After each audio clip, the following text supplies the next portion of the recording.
Hello, everyone. My name is Sandra Leal, and I am the Executive Vice President for Symphonia RX in Tucson, Arizona, and I'm also the President-elect of the American Pharmacists Association. And I wanted to welcome you today to our webinar series. I will be the host and moderator of today's session, and I wanted to give a shout out to Michael Hogue, who's been leading these conversations, but he's tied up doing exactly what we're all doing, which is working really hard to make sure our patients have COVID vaccine and have access. So welcome today. We're very excited to speak about the topic that we're going to be addressing.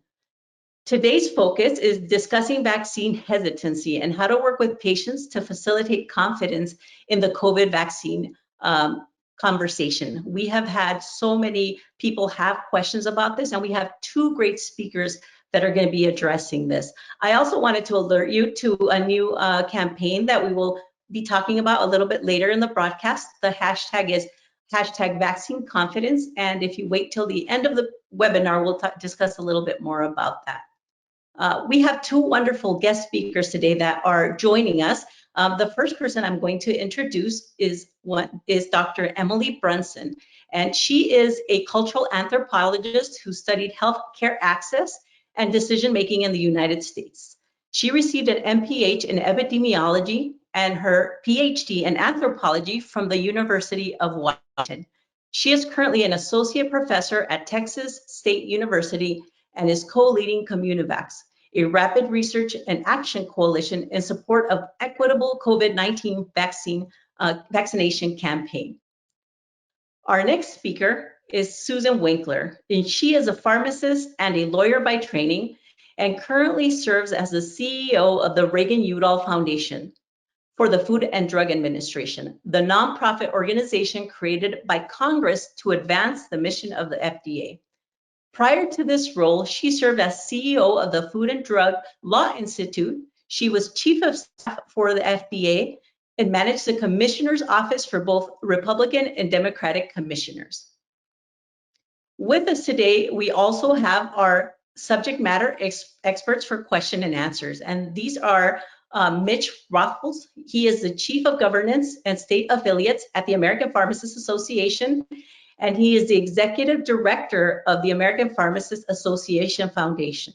He is our in-house vaccine expert. Our next person is Dan Slott. He's a Senior Vice President for Education and Business Development here at APHA and brings 10 years of experience working at NIH as an oncology and infectious disease specialist. And he's been part of many of these town halls, so you're probably getting familiar with him.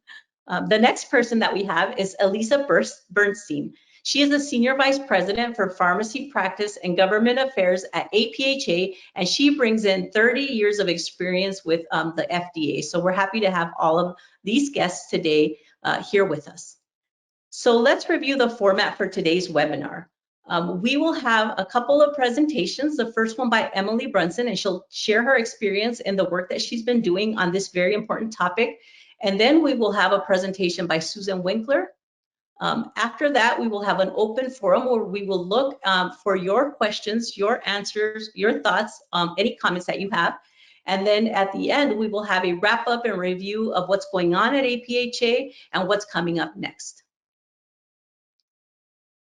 So the open forum ground rules, make sure we want to hear from you. So please start adding the questions that you have on the question area, and we will be able to address as many of those as we can. We try to answer all the questions, but if we can't answer them all, we will definitely get back to you. Refer to the handout in the GoToWebinar toolbar to access today's slides. The webinar will be audio recorded, and it will be available to you after this presentation.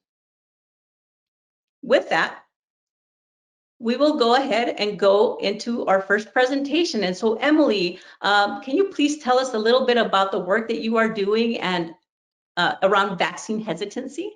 And I will pass that over to you. Thank you, Sandra. It's a pleasure to be with all of you today. So I've studied vaccine hesitancy for several years at this point. I primarily look at acceptance of childhood vaccine in the US. So when COVID happened, I transitioned to working specifically on COVID-19 vaccination. And I've recently been working with Communivax and co-leading that organization to really look at how can we produce equitable vaccination for racial and ethnic minority communities within the US. Great, thank you so much. Can you let us know how you define vaccine hesitancy? Yeah, so vaccine hesitancy, the term is actually used to mean a few different things.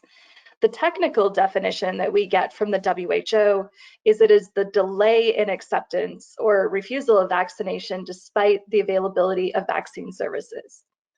It's often used, though, to describe people who are unsure about vaccines and considering their decisions. And these individuals can range from, refusing, but they're still not totally sure, to they end up actually getting vaccinated, but they're still unsure. So if you look at the continuum of acceptance graphic on this slide, you'll see that spectrum going on. The important thing to keep in mind that the vast majority of people in the US and really across the world fit somewhere into that vaccine hesitancy spectrum or the accept. So there are very few people who are what we would consider to be anti-vax, where they're absolutely opposed to vaccination of all types. And so most of this data that we have about vaccine hesitancy, it does come from parents. Most of the work, including some of my own, is primarily looking at childhood vaccination uptake, because that's where most of the vaccination is occurring. So there are specific ways that people are hesitant. Primarily, especially for parents, it comes down to two main things: safety concerns, the fear of adverse events, the idea that maybe this is too many too soon, or concerns about specific vaccine components. And then also doubts about the need for vaccines, the belief that vaccine preventable diseases are not serious or frequent, or a preference for national immunity. So related to vaccine hesitancy, the other term that people may have heard of is vaccine confidence. And this is in many ways the opposite of this version of vaccine hesitancy, where it's, people have concerns, they're hesitant about vaccination. So vaccine confidence then, it's really looking at people have individual or have confidence in the recommended vaccines themselves, in the people who are administering those vaccines, and in the processes and policies that allow the vaccines to be developed, licensed, manufactured, and so on. So the goal of many interventions, including many of the things that are going along with COVID-19 vaccination now, is to move people who might be vaccine hesitant into a state where they become confident about vaccines. Great. Wow, that's great information. I know that we're seeing all of these questions coming up, and I had been hearing the term vaccine confidence and then trying to hear and understand the differences between the hesitancy. So thank you for doing that, for explaining that to us. So what is the difference with the COVID-19 vaccination that you're now starting to see? This is a new vaccine, so I'm sure it's bringing on different factors. Oh, absolutely. And one of the big differences here is that COVID-19 vaccination, and especially right now, is an adult vaccine. The only analogous vaccine that we have for this entire age group is flu vaccination, which is very different than COVID vaccination is. The flu vaccine has to be given every year. It's a question about whether it's the correct strain that's going around, and all of those things. So there really isn't a good understanding of adult vaccine hesitancy. There are some concerns, though, that already exist. Some of them we anticipated. So COVID-19 vaccines are truly new. So during H1N1, and when that vaccine came out, there was concern about, this is new, this is untested. Those concerns were unfounded because it was a flu vaccine. In this case, this really is a truly new vaccine, and in some vaccines cases, including Pfizer, it's an entirely new vaccine technology. So there are concerns. People have questions about that, and is that safe? The other thing that we have going on that's making this situation different, sort of coming from the other end, is that people are really tired of the pandemic. They want this to be over. And so you're having people considering vaccination that, they may not normally get regular health care, or they might even be more opposed to vaccination generally. And this time, though, they're thinking, I might just do it. At the same time, we have other groups where there are ongoing social issues, where there's longstanding lack of trust. In the Black communities in the US, for example, past medical experimentation, a longstanding lack of access to care, a longstanding reception of subpar care when healthcare was received, as well as the murder of George Floyd, the protests that have happened this past year. All of that has led to a mistrust in medicine, public health, and the government. And so one of the things that needs to be addressed with COVID-19 vaccination are trust. And part of that is that we have to be able to acknowledge the legitimacy of this mistrust, and then work on rebuilding that trust. So, and then also there are going to be, and there already are, concerns about fairness and equity. So we've heard news stories at this point of people jumping in line to get the vaccine. There was an article the other day where a very rich couple flew to a tribal area in Canada to be able to get vaccines that were supposed to only go to tribal elders. So we're seeing people jump the line. We're seeing people, states and different areas doing the vaccine rollout in different ways, which causes confusion. And so all of these things are bringing up other concerns about, is this fair? Is this just? Am I getting something less? Is someone else getting something more? And all of that is complicating the situation and how people are thinking about vaccines. Oh, I appreciate you bringing all of these topics up. I know my mom constantly calls me to verify or not verify information, because she's being the person that's relaying it out in the Latino community. We always rely on our community health workers because they're trusted. And so being able to find individuals that can really help you with concerns, and sometimes it's not you, but it's those individuals that really have a lot of ability to do that. So thank you for sharing all of that. So what are some of the fundamentals our audience should remember when it's in COVID-19 and vaccine hesitancy? So there are some basic, when you're engaging in risk communications, which at this point COVID vaccine would fall into that category. And I did cherry pick them so that they would be the most applicable for pharmacists. The first one is to be right. You want to use accurate messages. There are some things that we don't know yet about COVID-19 vaccination and vaccines. And so in those cases, you need to be able to say, I don't know, and just address that up front. You also want to use very clear language, and so that there's no confusion about what it is that you're talking about. You want to be credible. And so credibility is really determined by two things: consistency and transparency. And the nice thing is, and I'll talk about this in just a bit, is that pharmacists are sort of in a very interesting moment where they're in some ways, and definitely for some communities, going to be the most credible people and experts that members of the public will be able to interact with. And then finally, the fourth point is to be empathetic and respectful. So it's important to listen to and acknowledge concerns. So instead of just saying, well, you really should vaccinate because, you could say something along the lines like, well, I see that you have concerns about X. There's a lot of information out there, and some of it is true and some of it isn't true. Let me tell you what I know. So to approach people with respect helps engage them so that they're more able to listen to you. That's great. Those are great tips that you've just given. I think that makes a huge difference. Right before this actual webinar, I received my second vaccine.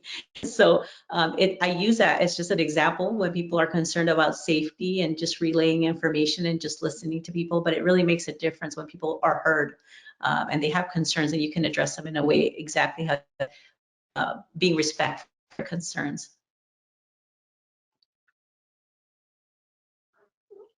All right. Go ahead and share your next.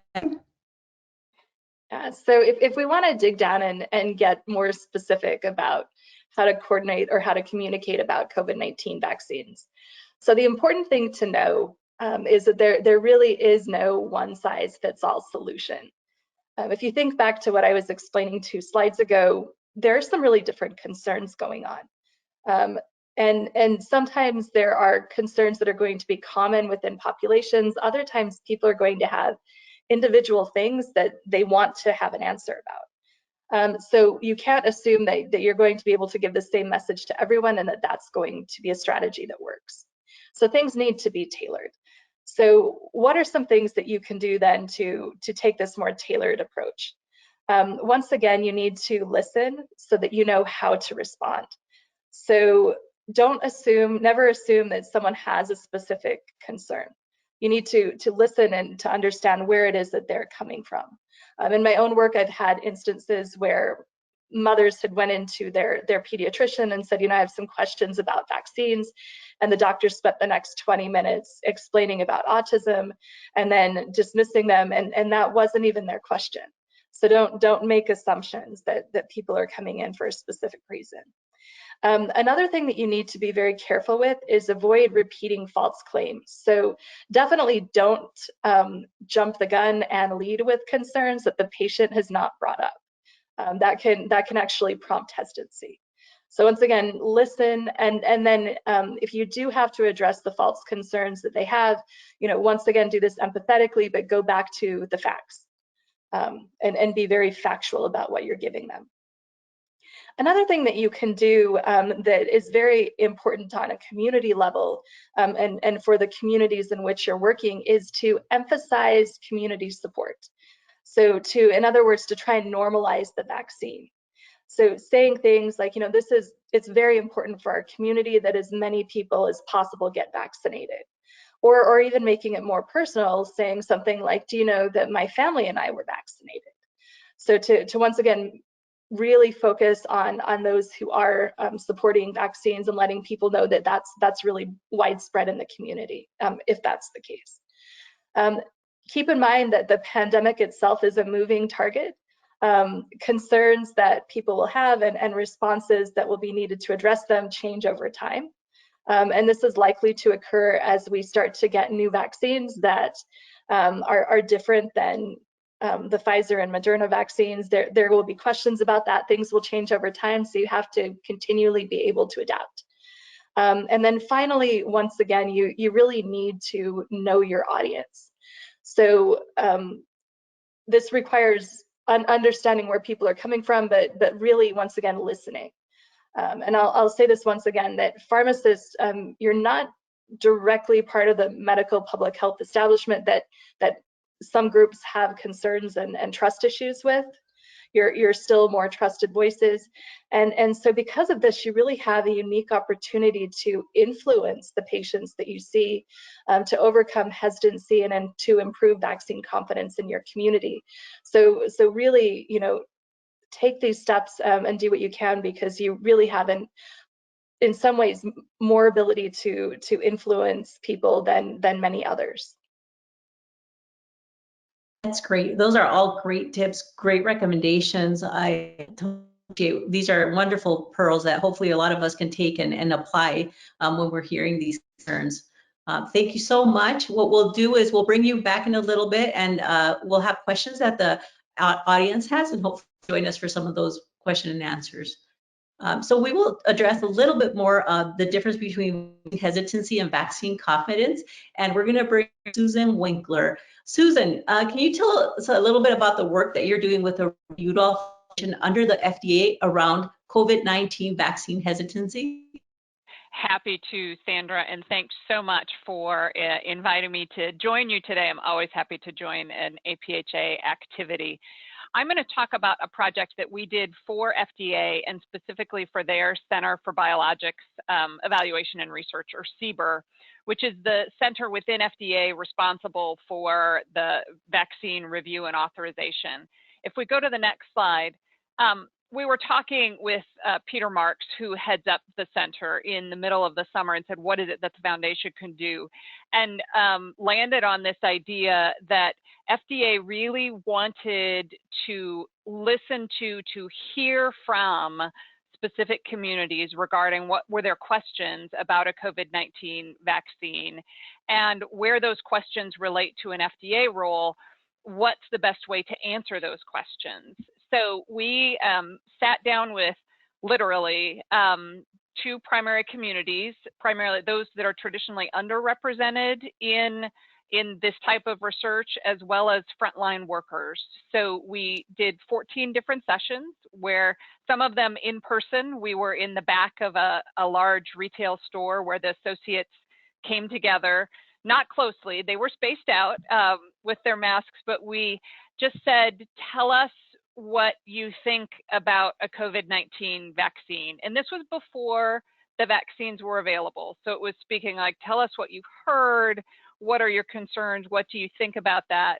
And it was really powerful, illuminating, to hear directly from these individuals who often aren't asked what their concerns are, and at a minimum, sobering to hear the questions. But it led us then to thinking through those questions and then developing some messages to respond to those. So if we go to the next slide, I'll cut to the chase on what we heard in those sessions from these communities. And they ended up landing in 3 specific themes that align with a lot of what Emily has talked about in the broader vaccine hesitancy space. But first, a concern about vaccine development. Like, how could you possibly develop a vaccine so quickly? As well as a fear that the vaccine won't work for me or for people who look like me. And so that they were just a lot of questions about how the vaccine could be developed so quickly.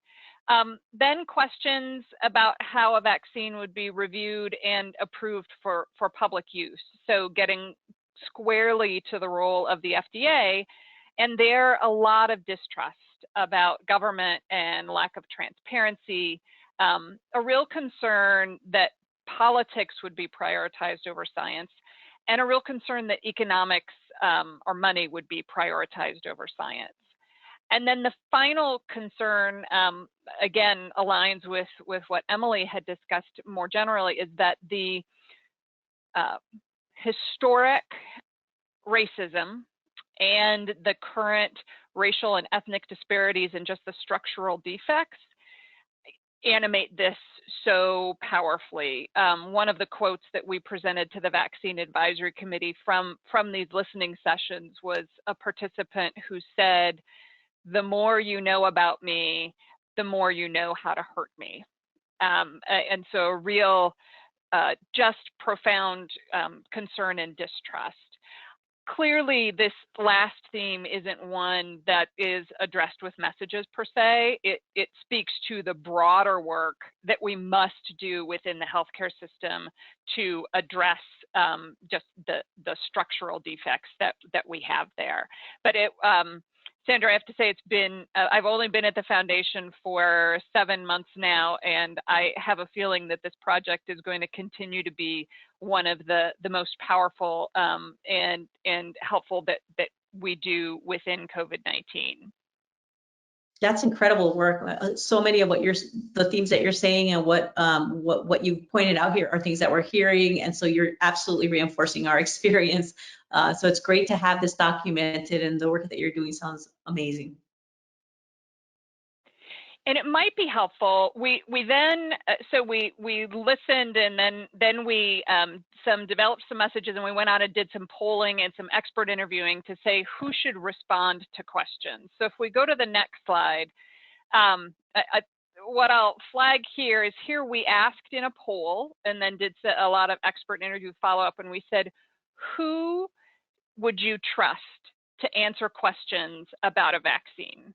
So this is not about broad awareness. This is, I have those concerns about vaccine development, or I have those concerns about vaccine review and authorization. And if you do the quick math here, my doctor, my nurse, my pharmacist are 70 points higher than celebrities. And so there's a that matters.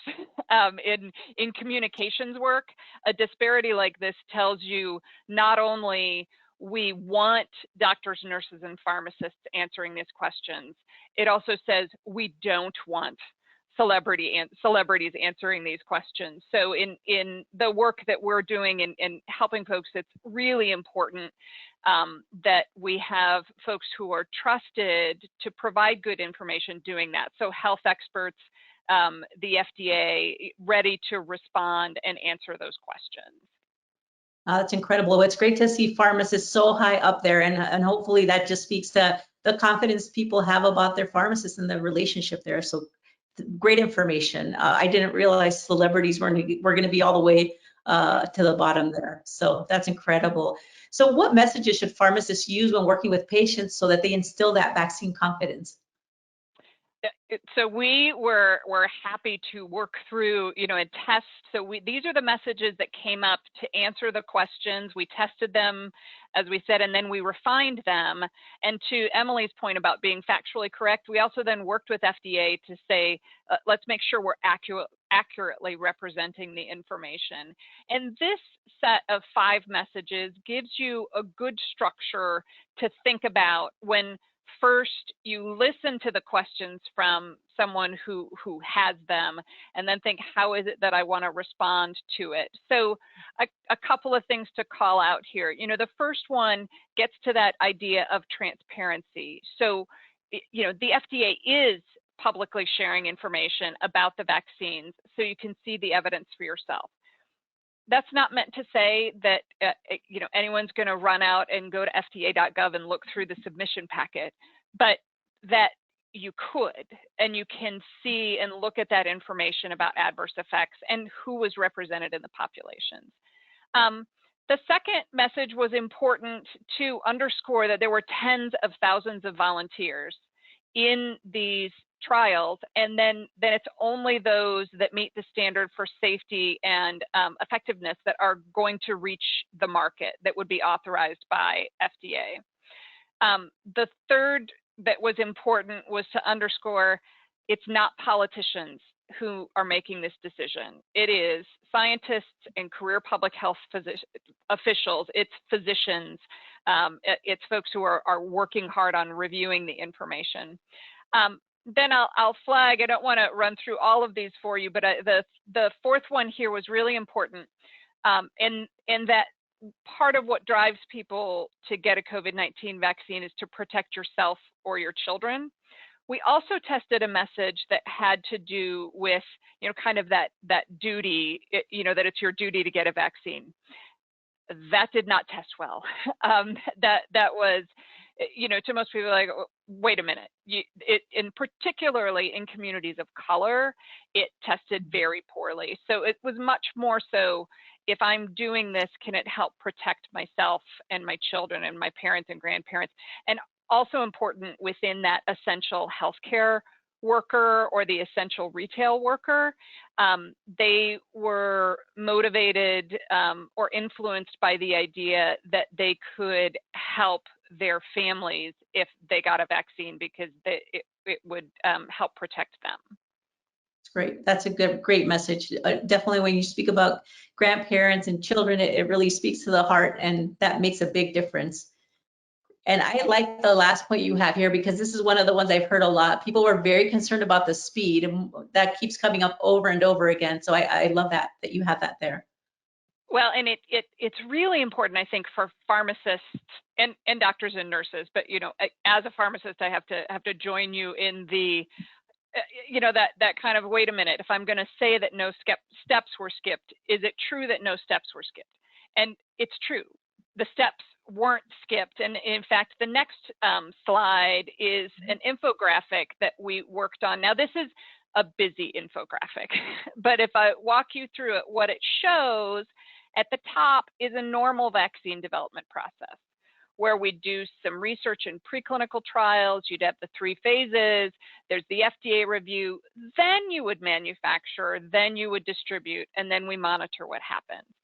What happened in COVID-19 is that we did a lot of those things simultaneously and really, really quickly. So we had already done some of the work, there was the collaboration to share the genetic sequence.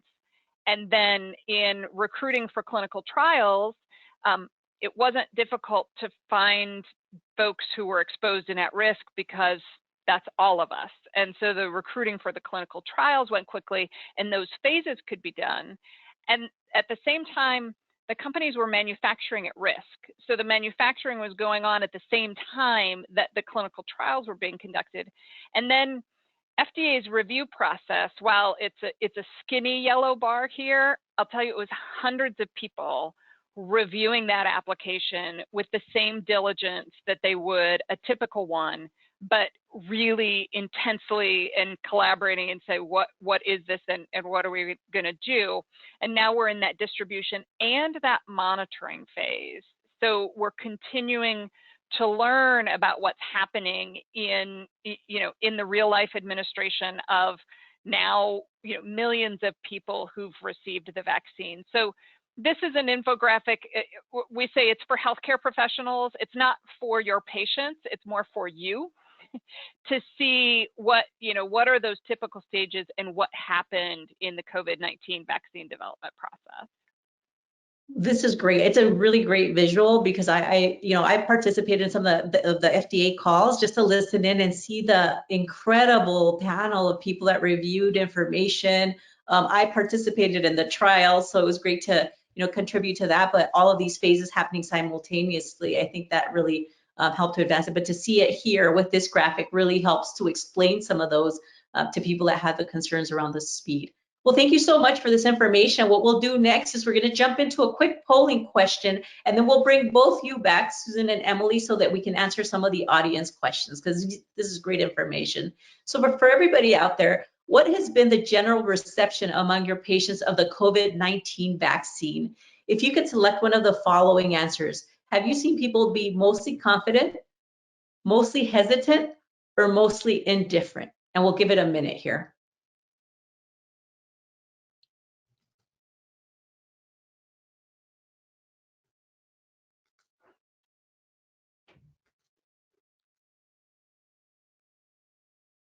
All right.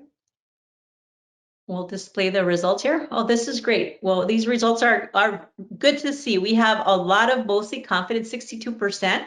We have about a third that have mostly hesitant, and then only 4% mostly indifferent.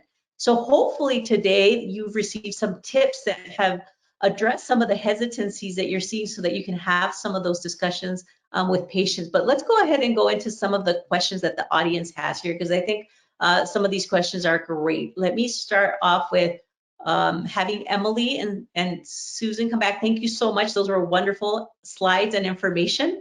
I appreciate you pulling those together. Some of the questions here, let's start with this first one listed here. Some patients are saying that these vaccines won't work on some of the new strains. Could you please address this? And this is Kathleen Johnson who's asking this question. Any way to answer concerns around the new strains and the vaccines working?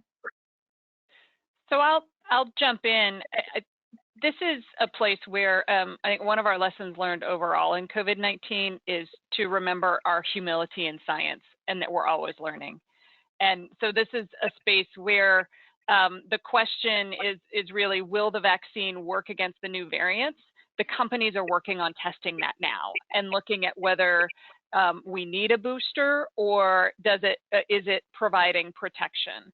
What we know today is that it provides protection against the original. We're learning about the variants, but the protection against the original provides value, and it may not be as complete as we would like, but as we learn more, that will then be incorporated into the vaccine development process. Great, thank you. Are there any specific words that you should avoid in your messaging when you are speaking to patients? Anything that comes to mind to avoid as you're having conversations?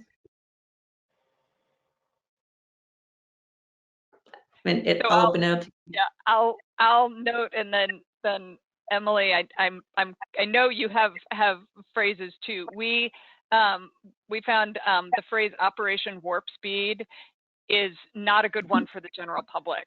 And that was one of our first findings that we had to share with Dr. Marks at CBER, and he's helped come up with that phrase. So it's just, I think it captures a concept, but it doesn't play well in helping people be comfortable that it was a deliberate process and that no steps were skipped. So I think it's back to that idea of, we were able to move so quickly because the doctors and the folks working on this made it their highest priority. Yeah, definitely. I think that is something that's being discussed, to change that name so that there is that that concern is alleviated. So I appreciate you saying that and finding that in your research. There's a question that's coming out here, and I've heard this one a lot too, so I definitely want to share this one. We are vaccinating pregnant women, and I'm unsure if that's okay. I read that might cause miscarriage. So the whole concept of vaccination with pregnancy is a very big concern. Any thoughts about that, or anything we can share with Kathleen Johnson, who asked this question?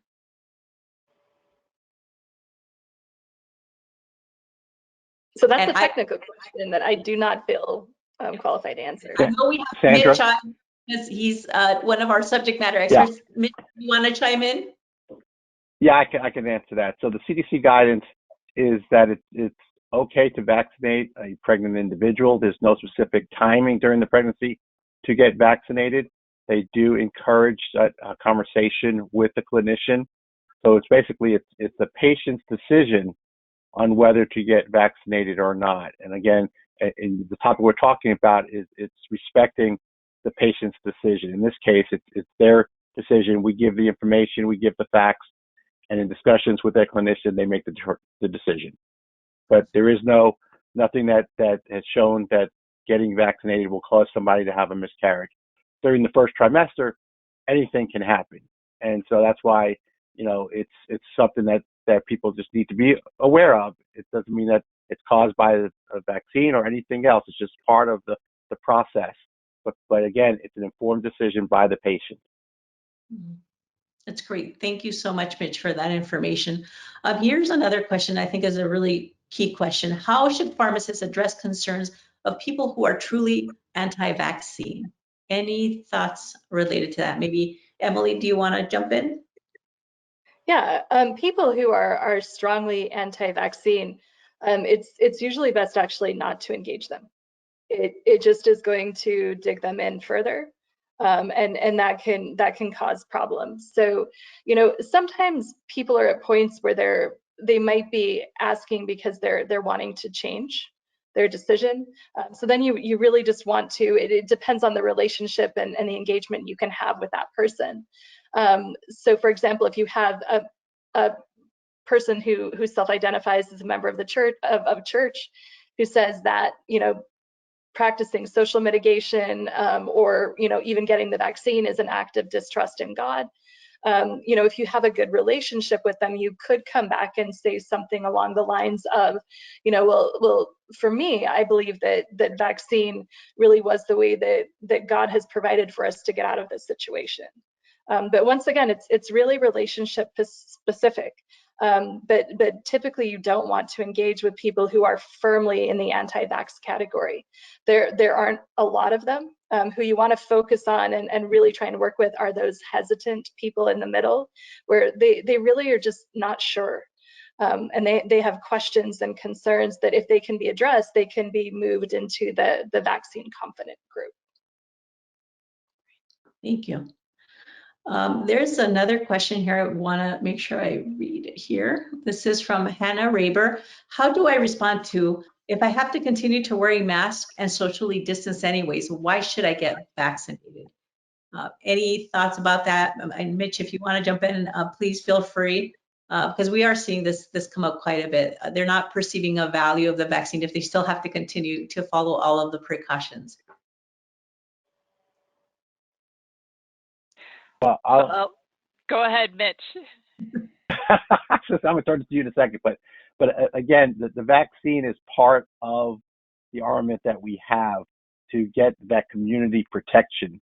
Until we get up to whatever that percentage is going to be, ultimately, given everything that's changing, the 70+% of the community or above that get vaccinated, we still have to be wearing masks and social distancing because, again, this asymptomatic transmission, you don't know who has what, but the vaccine will provide, once the percentage that's necessary for that herd community protection, that's what we're shooting for. So up until that time, we've got to still have all of the protective measures being utilized, whether it's the vaccine, the mask wearing, the hand washing, the distancing, etc.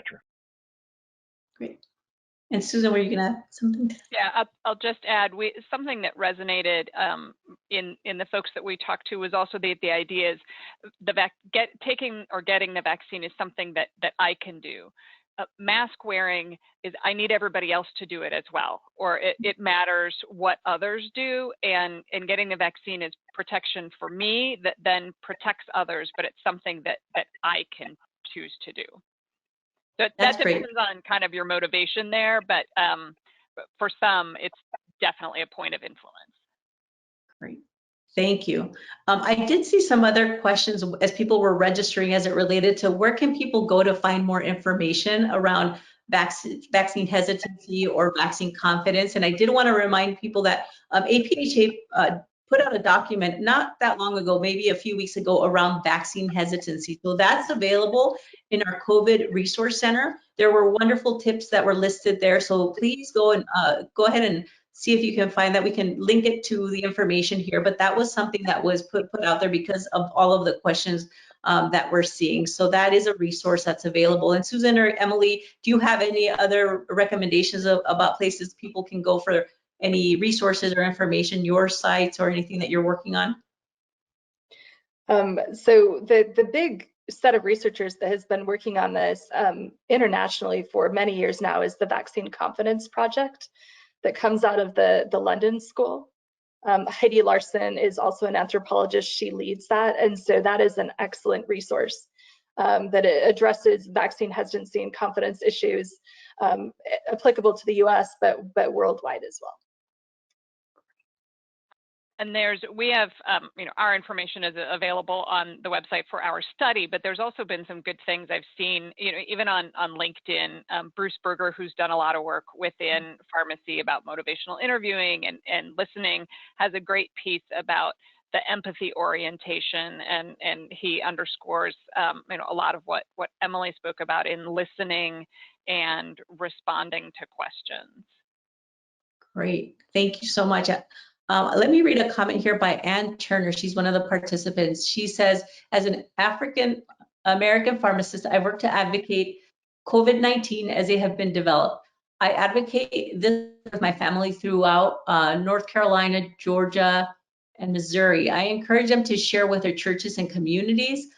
So that's one of the ways to do that, to encourage, again, family, friends through churches, and people trust you. So that's great so that you can get the word out. And I can't emphasize that enough.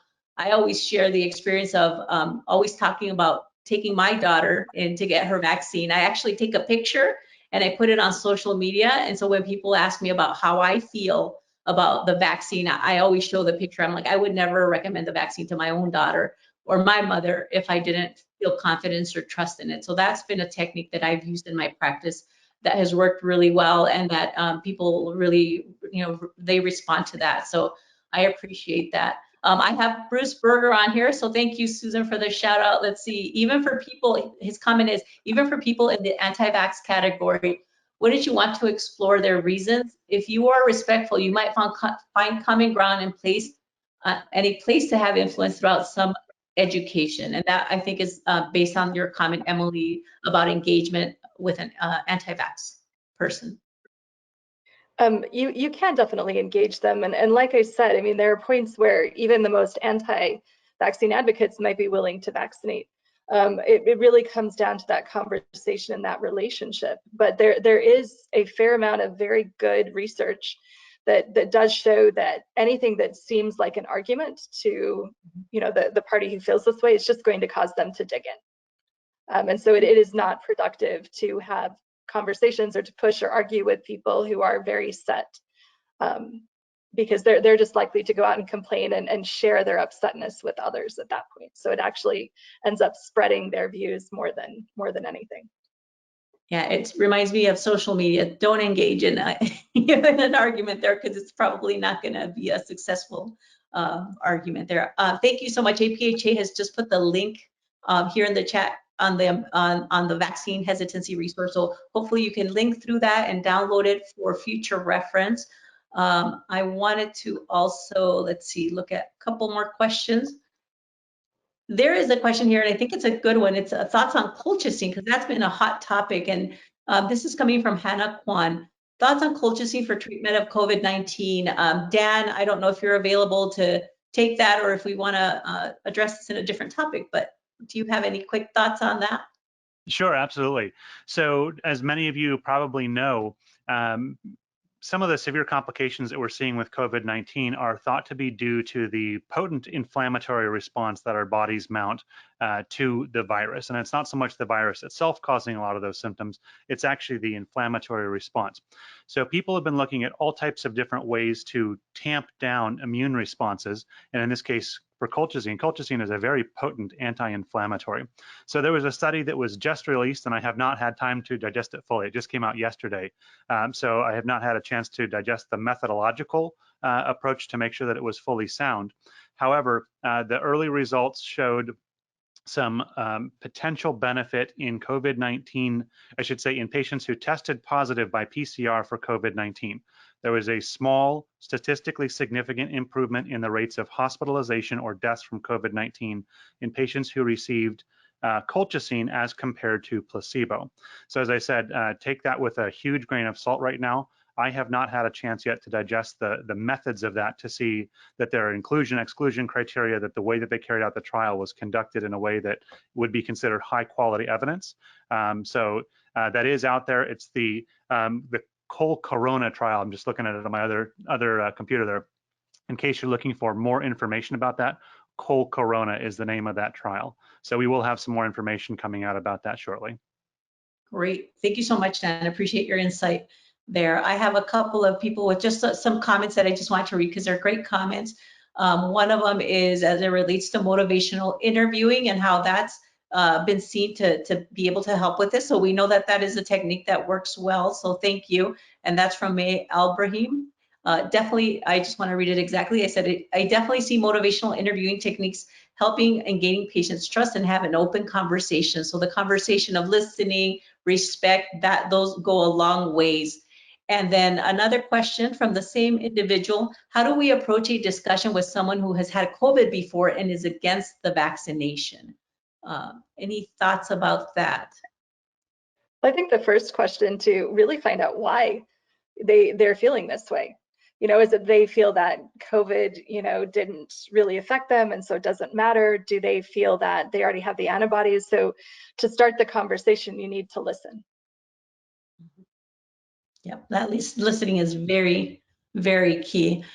So I think we're getting ready to wrap up. Sandra? Yep, go ahead. Just one other point on that question about if they already had COVID, not wanting to get vaccinated again. Again, as the CDC guidance says, it doesn't mean you still can't get it. And so there's the recommendation is still if you got COVID, you recovered from it, you should still get the vaccination to give you that extra protection. Great. Because we don't know how long the immunity would last from having the virus, as well as how long to protect you from the vaccine. So the added protection is for their benefit. Thank you. And Mitch, as you're on, do you want to address the recent pulse survey that we did on pharmacists themselves and the improvement in confidence for the vaccine?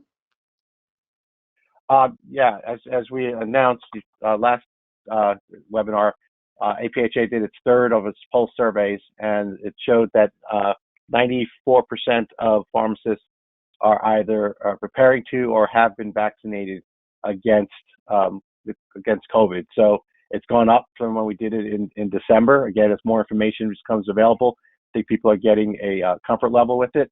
And so that's as both our speakers talked about, is being able to walk the walk. Is we've got to show that we're willing to do it, and we believe what we're telling our patients.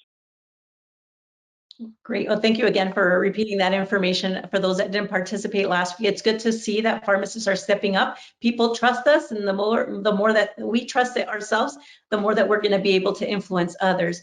Susan and Emily, I can't thank you enough for all the wonderful information, the slides that you provided. Thank you so much for participating today. What we're going to do now is we're going to move into APHA activities and what's coming up. And so I'm going to pass it over to Lisa Bernstein for that update. Thank you so much. That was really interesting, and really falling on the tail end of that conversation. I want to share that APHA is fully behind and proud of pharmacists' vaccination efforts, and it's essential that we all become part of those communication efforts that they were just talking about. And we need to exude that confidence, vaccine confidence, in all that we do. A hashtag isn't going to change the world, but it'll tell people, let people know what you're behind. And so APHA is going to be developing more on this, but for now, we have this campaign that we will be launching soon. If you have stories or experiences, please email us at this email address on the page, and be on the lookout for resources that'll help you share the message of this vaccine confidence with your patients and communities. Let's go to the next slide, please. So the rollout of vaccine efforts continues to be a work in progress, as we all know and see on the news on a daily basis, that chaos and confusion abound. The Biden administration is in some respects still getting up to speed on the logistics and operations of vaccine supply, distribution, and administration. And APHA staff continue to meet almost daily with government officials and other stakeholders to provide input and insights from pharmacists and get clarity on the issues. So what I want to share is a little bit of the intelligence and information that we've gotten just in the last week, actually in the last couple of days, because it all changes on a daily basis. So in terms of allocation, and the prioritization of who gets the COVID vaccine, the states are mostly following the guidelines, but every state has a different guideline. And the new advice from the administration is to vaccinate 65 years and older now, rather than just 75 in the first phase. So we're seeing differences among the states in terms of whether or not they are following that. For distribution, as we've discussed in several previous APHA weekly webinars, if you've joined us for our Thursdays at this time every week, vaccine is going to states for distribution according to their state plans, and vaccine is going to the federal pharmacy partners directly from the US government. So there's two pathways. The federal pharmacy program, utilizing 21 national and regional chains and networks of community pharmacies and GPOs, that's going to be starting up in the next 2 weeks for more widespread vaccination. Not all pharmacies in that program will be activated from the start, but they'll be engaged more in a staged process. Mostly that's because of limited vaccine supply at this point. And the goal is to, once the vaccine supply increases, all pharmacies who are willing and able and ready to get supply and be in on this process. So we'll wait and see as this is continuously evolving. How much vaccine is in circulation and available for distribution is still unknown. According to the data, almost half of the distributed vaccine has not been put in arms. This may be misleading or incorrect due to delays in reporting from CDC and state systems, and some vaccine may be held back in states for second doses. We've heard this, we've seen that, even though the guidance from administration is not to hold back, and that vaccine will be available for second doses. So here's another area of confidence that vaccine will be available for those second doses, not just using it as well. With respect to administration, the biggest issue now is being able to extract every last drop from the vaccine vials in order to get 6 doses from the Pfizer vaccine and 10 doses from the Moderna vaccine. FDA has changed the labeling information for the Pfizer vials, and it now indicates that there are 6 doses per vial, as before it was 5 doses per vial. Nothing else has changed, except it now says 6. So we have heard that distribution numbers will now be based on the 6 doses per vial. So this may be why the administration is now saying that supply will be increasing in the coming weeks from 8.6 million doses per week to 10 million doses per week because of this labeling changes. In order for you all to get 6 doses out of the vial, it's important to use low dead space needles and syringes. And earlier this week, APHA published a resource for pharmacists describing the variability and how to extract 6 full doses consistently. The government is starting to put these low dead space volume needles and syringes in the accessory kits that accompany the vaccine, but it's not a guarantee, and these low dead space volume needles and syringes are on back order. Don't combine leftover vaccine from different vials into one dose. This is strictly a no. FDA, CDC, and the manufacturer have advised against this because of the sensitivity of the drug product and the risk of contamination being introduced. On the reimbursement, although the vaccine product is being provided free by the US government, providers are getting reimbursed, like we will get reimbursed for administration services, and including pharmacists. And we've heard for the most part that this is running smoothly for claims being submitted through the pharmacy benefit, but there have been some challenges. And if we go to the next slide, APHA, we show this every week, and every week it's different because we update this. So APHA has a library of amazing practice resources on different topics for pharmacists. One that we just updated is on reimbursement. So as I was talking about the reimbursement, go to this resource. It has a lot of really good information on how to and ways to actually get your claims through. We also, as I said earlier this week, issued a resource on minimizing that dose variability, so to enable you to get those full 6 doses out of the vial. So I really highly encourage you to bookmark this webpage with the library of resources. I think that's it. Back to you, Sandra. Wow, that's a lot of things that you're working on. I love all the resources you put together. I've been able to download them, share them with people, and let them know, hey, join on Thursdays, because they update all of this stuff that's coming out regularly. So thank you for all your hard work, for all the APHA staff. Really appreciate all the efforts to keep us updated. So we'll go to the next slide here. All right, let's talk about APHA 2021 Virtual. We definitely want you to mark your calendars from March 12th through March 15th. There will be a number of opportunities for board certification, recertification credits available, 10+ hours there. Please register by February 28th for the early bird registration, and there is a reduced cost for this, so please join us for that. We can catch up, we can share experiences, talk about new developments, celebrate all of the hard work that we've been doing this year, and prepare for what's ahead. It's a busy year, so the link is right there for you. The next slide, please. Also, please post on Engage if you're experiencing any of these questions, if you're identifying any resources. It's a great place to talk to people, to engage with people, and to support your colleagues. There's a lot of available information there, and hopefully you can share from your frontline efforts. I know that recently we shared a document in Spanish that somebody was looking for as an example, so please share anything that you think would be helpful to each other. And the last slide, please. So join us on February 11th for the next open forum session. We will not be having a webinar next week. We will actually be going till February 11th, but please join us for that. We will be having information about this. We're thinking about the topic being COVID-19, potentially talking a little bit about vaccine distribution, or talking about the Johnson & Johnson vaccine as that makes progress. But thank you so much. This webinar will be recorded and the slides will be available within 24 hours. Again, thank you for everything that you're doing out there. Be safe, be well, and thanks again for all your efforts. It's been wonderful to be here today with you. Thank you.